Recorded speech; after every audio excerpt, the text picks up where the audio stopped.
That's my good news. Mumbai, जहां चमक दमक, career और प्रतिस्पर्धा की दौड़ में हर कोई व्यस्त है, वहीं इस दौड़ से खुद को अलग कर लेना आसान नहीं होता। मगर स्वप्निल और मृण्मयी ने वही किया जो बहुतों के लिए सिर्फ सपना है। उन्होंने मुंबई की तेज रफ्तार और शोहरत से भरी जिंदगी को छोड़कर महाबलेश्वर की शांत वादियों में मिट्टी की सौंधी खुशबू के साथ नया जीवन बसाया। दोनों कभी फिल्म सेट्स और कैमरे की रोशनी में दिन रात गुजारते थे। स्वप्निल एक सिनेमेटोग्राफर थे और मृण्मयी थिएटर से जुड़ी रही। लेकिन कुछ सालों पहले दोनों ने महसूस किया कि यह दौड़ उन्हें भीतर से खाली कर रही है। उन्होंने तय किया कि अब उन्हें ऐसा जीवन चाहिए जहां शांति हो, आत्मिक सुकून हो और पर्यावरण से जुड़ाव हो। यहीं से शुरू हुआ उनका नील एंड मोमो फार्म्स का सफर। महाबलेश्वर की पहाड़ियों में फैला यह फार्म आज सस्टेनेबल लिविंग यानी टिकाऊ जीवन शैली का प्रतीक बन चुका है। यहाँ हर ईंट, हर पौधा और हर व्यवस्था प्रकृति के सिद्धांतों पर आधारित है। सूर्य की ऊर्जा से परिसर को बिजली मिलती है, वर्षा जल का संचय होता है और जीवन खेती से स्वस्थ भोजन तैयार किया जाता है। मृण्मयी बताती हैं, जब हम मुंबई में थे तो हर चीज मशीनों और शोर से घिरी पड़ी थी। यहाँ आने के बाद हमने जाना कि असली संतुलन प्रकृति के साथ जीने में है। दोनों प्रतिदिन खेतों में काम करती हैं, बीज बोते हैं, पौधों से बात करते हैं और आगंतुकों को दिखाते हैं कि कम साधनों में भी समृद्ध जीवन कैसे जिया जा सकता है। नील एंड मोमो फार्म्स में हर वस्तु पुनः उपयोग योग्य है। कचरे को खाद में बदल दिया जाता है और प्लास्टिक पूरी तरह निषेध है। फार्म का भोजन फार्म टू टेबल सिद्धांत पर चलता है, यानी जो उपज खेतों में होती है वही थाली में परोस दी जाती है। आगंतुकों को जैविक जीवन शैली की ट्रेनिंग दी जाती है ताकि वे भी अपने घरों में हरित बदलाव ला सकें। स्वप्निल और मृण्मयी न केवल पर्यावरण संरक्षण का संदेश दे रहे हैं, बल्कि स्थानीय युवाओं को भी रोजगार के अवसर दे रहे हैं। उनके साथ अब कई ग्रामीण जुड़ चुके हैं जो इसमें न केवल आर्थिक रूप से मजबूत हुए हैं, बल्कि पर्यावरण के रखवाले भी बने हैं। मुंबई की फिल्मी दुनिया छोड़कर इस कपल ने गांव में बनाया एक जीरो वेस्ट होम स्टे। मिलिए पेशे से बिजनेसमैन स्वप्निल और फिल्म अभिनेत्री मृण्मयी से, जिन्हें मुंबई में सफलता और शोहरत तो ढेर सारी मिली, लेकिन सुकून सिर्फ गांव की सादगी में दिखा। वो अक्सर अपने बचपन की छुट्टियां दादा दादी के साथ गांव में बिताया करते थे, लेकिन वक्त के साथ सब बदल गया। फिर भी प्रकृति के करीब जाने की उनकी सोच हमेशा दिल के कोने में जिंदा रही और उसी सोच के साथ 2016 में वो गोवा से पर्माकल्चर का कोर्स करने गए। फिर नैनीताल से सस्टेनेबल आर्किटेक्चर सीखा। दोनों ने मिलकर खेतों में काम सीखा और आखिरकार 2020 में मुंबई को अलविदा कहकर महाबलेश्वर की पहाड़ियों में बनाया 500 स्क्वायर फुट का छोटा सा घर, जो पूरी तरह सौर ऊर्जा पर चलता है। इस घर की दीवारें लेटेराइट मिट्टी से बनी हैं और लाइम का प्लास्टर किया गया है। घर की एक दीवार पहाड़ का हिस्सा है जो गर्मियों में एयर कंडीशनर का काम करती है। धीरे धीरे उन्होंने यहाँ की पथरीली जमीन को एक हरे भरे फूड फॉरेस्ट में बदल दिया। आज वहीं उगती है उनके लिए न्यूट्रिशन से भरपूर ऑर्गेनिक सब्जियां और फल। इस खेत में किचन से निकला ऑर्गेनिक वेस्ट कंपोस्ट की तरह इस्तेमाल होता है। इतना ही नहीं, वेस्ट ग्रे वाटर भी जाता है सीधा ऑर्चर्ड्स में। अपनी इन छोटी छोटी कोशिशों से आज उन्होंने इस जगह का कार्बन फुटप्रिंट ना के बराबर कर दिया है।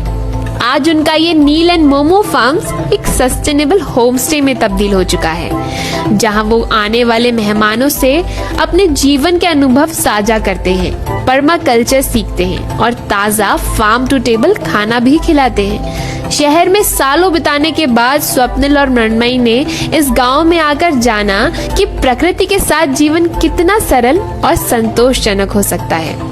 अपने पॉडकास्ट रूट कॉज के जरिए वो दुनिया तक यही संदेश पहुंचा रहे हैं, ताकि हर इंसान एक छोटा सा कदम प्रकृति की ओर बढ़ा सके। दिल्ली की रोशनी देवी सांगवान की कहानी आज समाज में फिटनेस और हिम्मत की मिसाल बन चुकी है।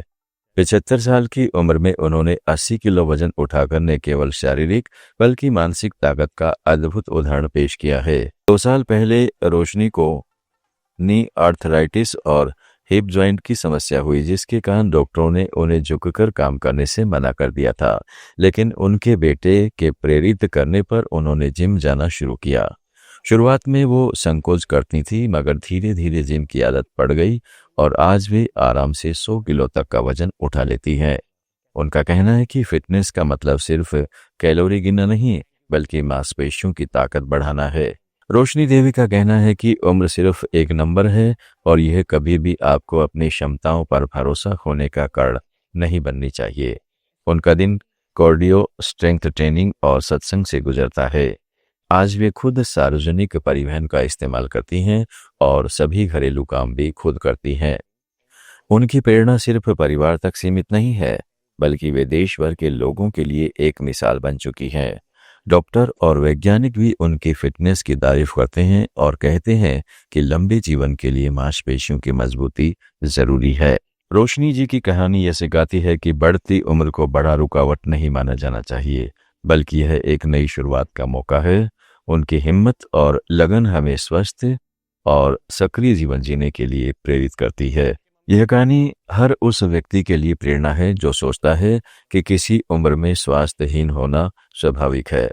रोशनी देवी सांगवान ने साबित कर दिया है कि सही मार्गदर्शन और इच्छा शक्ति से जीवन में कोई भी लक्ष्य हासिल किया जा सकता है। एक और चलो, चेस्ट अप करो, हाँ, स्लो स्लो, होल्ड करो, होल्ड, अब रख दो आराम से। Very good.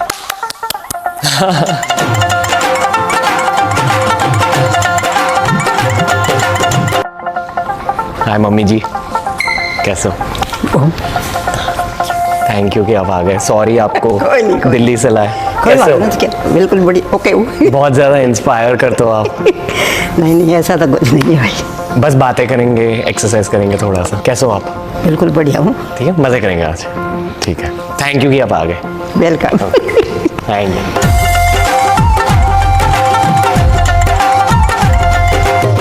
दोस्तों ये वीडियो ना हो सके तो पेरेंट्स के साथ देखना, स्पेशली मम्मी के साथ।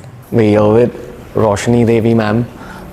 She is inspiring us deeply. It's crazy where Indian fitness is heading. 10 years ago when we were creating fitness videos on YouTube, we were trying to tell women to begin weight training because the female body needs it even more than the male body.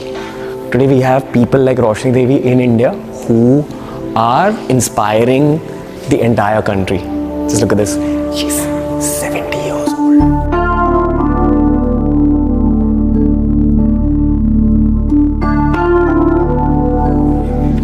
Too inspiring. Okay mummy, सांस लो, पूरा जोर लगा के। ऐ शाबाश, हाँ, आराम आराम से। हाँ, सांस लो लंबा, इनहेल करो। ऐ शाबाश। ये वाली मोमेंट एक्सपीरियंस करके ना हमारी पूरी टीम हिल गई। बस ज़्यादा नीचे मत जाओ। दोस्तों उस पूरे दिन ना पूरे जिम में बस पॉजिटिविटी थी, और मेरे अकॉर्डिंग ये होता है फिटनेस का कमाल।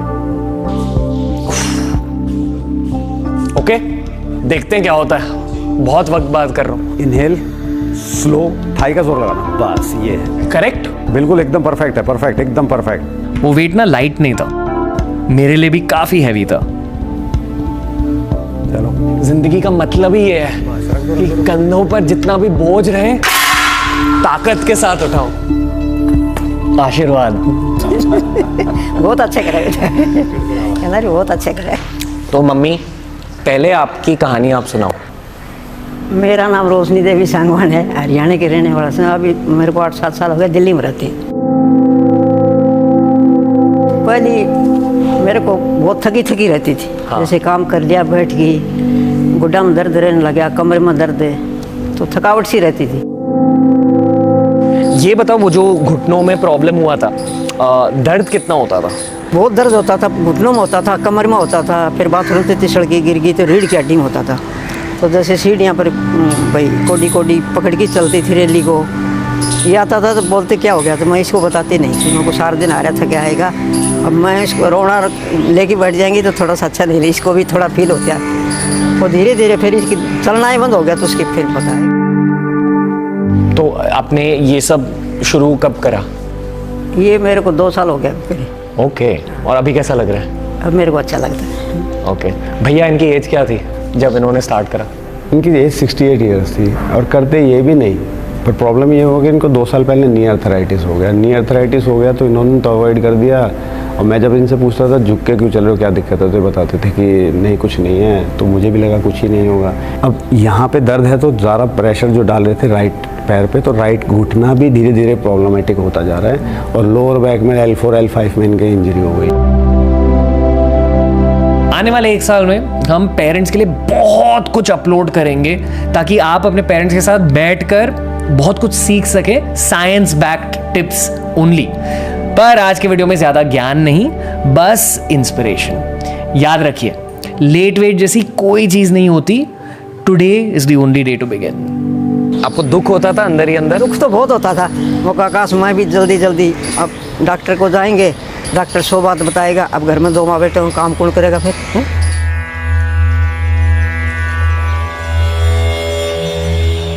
आपके बचपन के बारे में बताओ। बचपन तो बहुत अच्छा बीता भाई। कहाँ था? बचपन तो हरियाणा में था। ओके। तो दूध घी खा के बहुत अच्छा बीता। फिर शादी कर दी तो ससुराल में भी अच्छा है, ऐसा नहीं कि भाई खूब अच्छा हो गया। शादी कब हुई थी आपकी? शादी तो मेरे 13-14 साल की करती थी शादी। 13-14 साल में? हाँ, शादी करने के बाद फिर आपको सोचो हरियाणा में तो घूंघट काटना, खेता में काम करना, ये सब कुछ चलता रहता है। फिर तेरे अंकल नेवी में लगे थे, फिर हमारे को साथ लिया है। बड़ा बेटा है, फिर 3 साल के बाद बेटी हुई, फिर 3 साल से ऊपर होया, ये होया। पर जब प्रेगनेंसी होती है उसके बाद शरीर में बहुत कुछ बदलता है, लेकिन हरियाणा में इतना पता नहीं चलता ना, कि खेती काम करने में तो पता ही नहीं चलता भाई।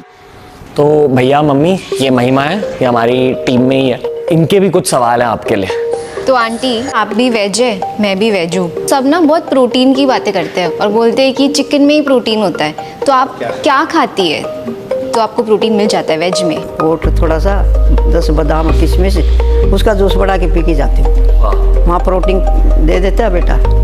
घर में आने की थोड़ा सा इतना चावल, दाल, सलाद, दही, ये खाती हूँ। फिर शाम को एक ही चिल्ला बनाती हूँ, मूंग बेगी ने, और उसमें पनीर डालती हूँ, थोड़ा पनीर, 1-2 हरी मिर्ची, और एक चिल्ला बना के ना, और कभी तो आम का खेती खा लेती हूँ, फिर 1 गिलास दूध पी लेती हूँ।